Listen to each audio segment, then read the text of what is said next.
Assalamualaikum warahmatullahi wabarakatuh.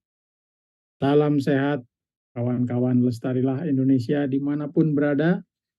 Senang sekali kita berjumpa lagi pada awal 2023 ini. Semoga semuanya sehat dan selalu semangat dalam menyambut tahun baru 2023.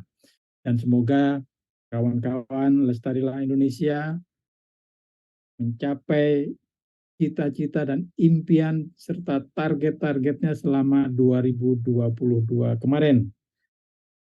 Dan semoga pada tahun ini bagi kawan-kawan yang sudah menetapkan rencana-rencana, menetapkan target-target, dan yang belum, ya segera tetapkan target dan rencana untuk karya 2023 ya.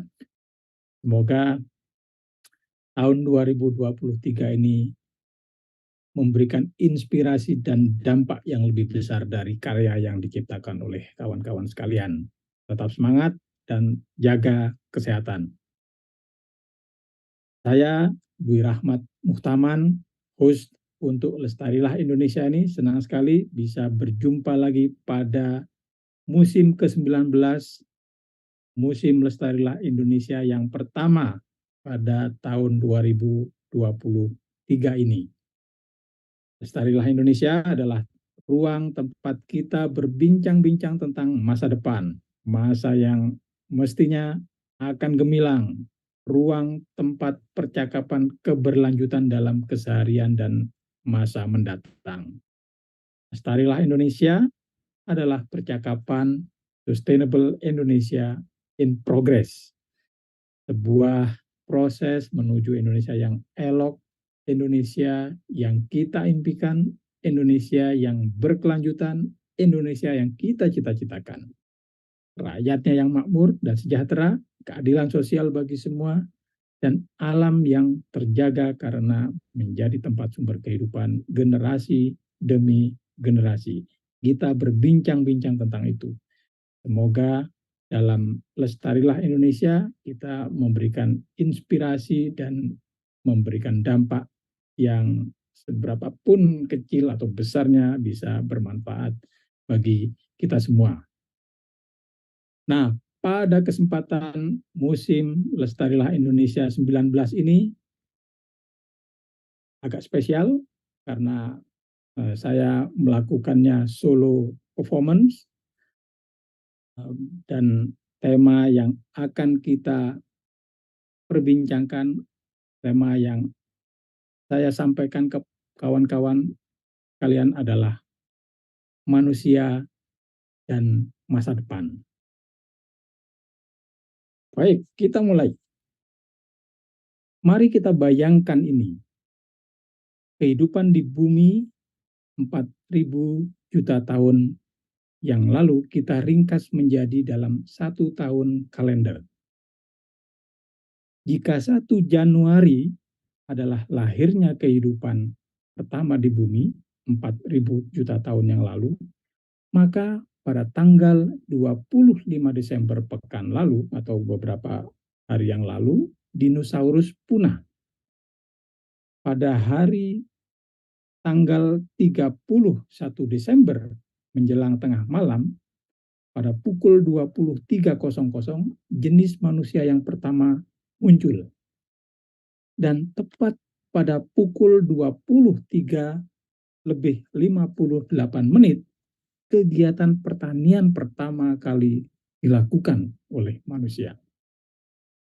Nah, kita hadir hingga detik ini dalam waktu geologi yang amat panjang itu rupanya hanya pada ujung penghabisan kalender dalam 1 tahun itu.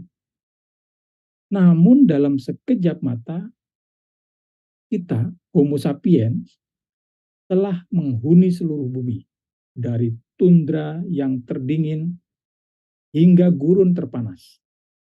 Kita bahkan menjadi spesies pertama yang mengeruk planet dan menginjakkan kaki di bulan. Lalu ada yang bertanya, loh, mengapa kita? Mengapa Homo sapiens? Mengapa manusia? Mengapa yang menjadi astronot pertama itu bukan pisang, sapi, atau simpanse misalnya ya? Nah, pasti ini pertanyaan yang dianggap konyol ya. Nah, tapi sebetulnya secara genetik kita itu 60% identik dengan pisang. 80% tidak bisa dibedakan genetik kita dengan sapi, dan bahkan 99% genetik kita itu sama dengan simpanse, yaitu saintifik. Nah, faktanya kitalah yang memerah susu sapi, bukan mereka atau sapi-sapi itu yang memerah susu kita. Kita yang mengurung simpanse dan bukan sebaliknya. Nah, pertanyaannya adalah mengapa yang 1% tadi itu membuat banyak sekali perbedaan. Umat manusia menganggap lebih baik, lebih cerdas, lebih unggul dari semua makhluk hidupnya, puncak ciptaannya. Tapi bayangkan, sekali lagi 10 juta tahun yang lalu, kira-kira pada tanggal 30 Desember, ini tadi ya, kalau 4.000 juta tahun yang lalu itu kita mampatkan menjadi 1 tahun kalender. Jadi 10 juta tahun yang lalu, kira-kira 30 Desember, alien mengunjungi bumi. Mungkinkah mereka meramalkan kebangkitan Homo sapiens? Genus Homo belum ada. Bumi benar-benar masih merupakan planet kera. Tidak ada yang membangun kota, menulis buku, atau meluncurkan roket. Dengan sejumlah perdebatan panjang, kita termasuk keluarga besar makhluk berbulu yang juga dikenal sebagai primata. Hingga 10 menit sebelum tengah malam, kita bahkan memiliki teman dari hominin kita, sampai mereka konon menghilang secara misterius. Nah, kemudian kita beranak pinak. Hingga pada awal era saat ini, pada tahun 1 kalender Masehi, sudah ada sekitar 300 juta orang di planet ini. Itu ya, 1 kalender, tanggal 1 kalender Masehi. Ada 300 juta orang di planet. Sebagian kecil dari 47 miliar yang pernah dilahirkan. Jadi pada 1 kalender Masehi itu ada 300 juta yang hidup. Sementara yang pernah lahir itu 47 miliar. Bagi nenek moyang manusia Purbagita, hidup itu memang ya susah, jahat, kejam, pendek umurnya. Dalam kehidupan singkat mereka, wanita dalam masyarakat primitif mungkin rata-rata memiliki lebih dari 4 anak. Tetapi banyak dari wanita ini kelaparan sebelum mereka dapat menyelesaikan tahun-tahun reproduksi mereka. Hingga setengah dari bayi meninggal saat masih bayi. Dan harapan hidup saat lahir itu hanya 10 tahun saja. Nah, pada tahap awal sejarah manusia ini, pertumbuhan populasi kita serupa dengan spesies lain, di mana alam, kondisi kehidupan yang buruk, penyakit yang merajalela, menghambat pertumbuhan populasi manusia. Nah, tetapi, nah ini ya, manusia itu memang unik di antara spesies. Dan seiring evolusi masyarakat kita, kita mulai mengumpulkan pengetahuan tentang cara menaklukkan alam. Mereka yang hidup pada tahun 1750 itu kurang dari 1% manusia yang pernah dilahirkan. 1% saja. Nah, hampir 8 miliar dari kita yang hidup hari ini mewakili sekitar 7%. Jadi PBB sudah menetapkan tanggal 15 November tahun lalu 2022 15 November itu milestone penduduk di bumi 8 miliar. Tapi itu hanya 7% saja dari 108 miliar yang pernah bernapas, yang pernah dilahirkan. Jadi jelas ada kekuatan luar biasa yang bekerja untuk kembali merawat populasi global dari buayan hingga liang lahat. Nah, kekuatan luar biasa inilah yang akan makin kuat di masa depan. Nah, jika ini merupakan cerita tentang perubahan demografis di abad 20, ini akan menjadi cerita tentang pertumbuhan populasi yang eksponensial. Dibutuhkan dari permulaan spesies kita hingga sekitar tahun 1804 bagi bumi untuk memiliki 1 miliar orang pertama. Jadi, maaf, periode 1 Masehi sampai 1804 di bumi itu baru ada 1 miliar orang pertama. Dan pada abad ke-19 kita tidak menambahkan terlalu banyak lagi. Jadi agak stagnan pada abad ke-19 itu. Namun dalam kurun waktu hanya 100 tahun selama abad ke-20, populasi dunia meledak dari 1,6 miliar menjadi 6,1 miliar populasinya. Nah, seperti yang saya sampaikan tadi, tahun 2022, 15 November kemarin, PBB menetapkan tanggal di mana populasi bumi manusia ini ada 8 miliar. Nah, kita adalah pewaris kebaikan dari masa lalu.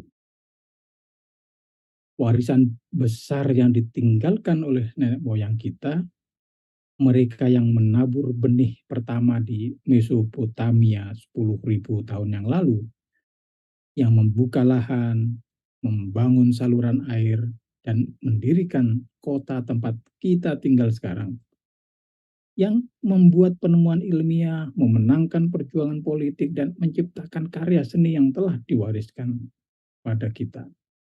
Jadi nenek moyang kita membentuk situasi sekarang ini dengan jerih payah yang luar biasa. Nah, tetapi kita jarang sekali memikirkan bagaimana mereka telah mengubah hidup kita. Bahkan sebagian besar nama mereka telah dilupakan oleh sejarah.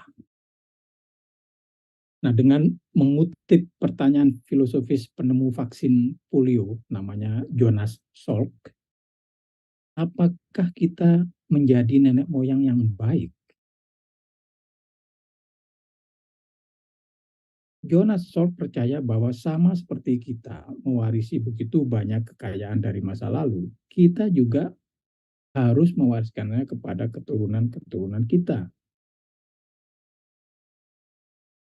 Bahwa kita itu harus melakukan hal semacam itu. Dan untuk menghadapi krisis global seperti penghancuran alam oleh manusia atau ancaman perang nuklir mungkin ya, kita membutuhkan perubahan radikal dalam perspektif temporal kita menuju perspektif yang jauh lebih terfokus pada pemikiran jangka panjang. Nah, ini kuncinya. Kita perlu mengubah secara radikal pemikiran temporal jangka pendek menjadi perspektif yang merupakan pemikiran jangka panjang. Memikirkan segala tindakan sekecil apapun ini yang mempunyai konsekuensi di luar masa hidup kita sendiri. Nah, karena itu kita perlu mengembangkan anticipation thinking, sebuah cara berpikir yang melihat masa depan yang jauh. Anticipation thinking merupakan konsep yang multifaset. Secara teknis, sistem antisipatif ini adalah sistem yang berisi model prediktif dari dirinya sendiri dan atau lingkungannya yang memungkinkannya untuk mengubah status pada saat itu sesuai dengan prediksi model yang berkaitan dengan momen selanjutnya. Jadi memikirkan apa yang terjadi sekarang untuk melihat dampak jangka panjang berikutnya. Sederhananya, mengantisipasi keadaan dunia masa depan dengan konsep lain seperti prediksi dan perakiraan yang berfokus pada pengidentifikasian keadaan dunia masa depan. Berpikir antisipatif terkait erat dengan perilaku proaktif. Nah, kawan-kawan Lestarilah Indonesia dengan berpikir panjang, dengan berpikir jangka generasi demi generasi yang akan datang. Daripada berpikir dalam skala detik, hari, dan bulan, kita harus memperluas cakrawala waktu kita hingga mencakup dekade, abad, bahkan milenium. Nah, kata para ahli, hanya dengan begitu kita dapat benar-benar menghormati generasi yang akan datang. Jadi marilah kita mulai melatih untuk anticipation thinking, untuk berpikir yang jauh, berpikir generasi demi generasi yang akan datang, berpikir dalam landscape yang lebih luas, dan berpikir apa yang kita lakukan saat ini akan mempunyai konsekuensi-konsekuensi yang panjang pada masa-masa yang akan datang. Nah, itulah kontribusi kita sebagai nenek moyang yang baik untuk generasi-generasi yang akan datang. Demikianlah Lestarilah Indonesia, perbincangan tentang masa depan. Semoga bermanfaat dan tetaplah semangat dan berpikir jangka panjang. Saya, Wirahmat Muhtaman, selamat berkarya. Semoga 2023 ini bisa memberikan inspirasi dan impact yang lebih besar pada lingkungan kita, pada keluarga kita, pada organisasi tempat kita berkarya. Dan sampai jumpa pada edisi Lestarilah Indonesia musim ke-20 mendatang. Saya Dwi Rahmat Muhtaman, undur diri. Wabillahi taufik walhidayah. Wassalamualaikum warahmatullahi wabarakatuh.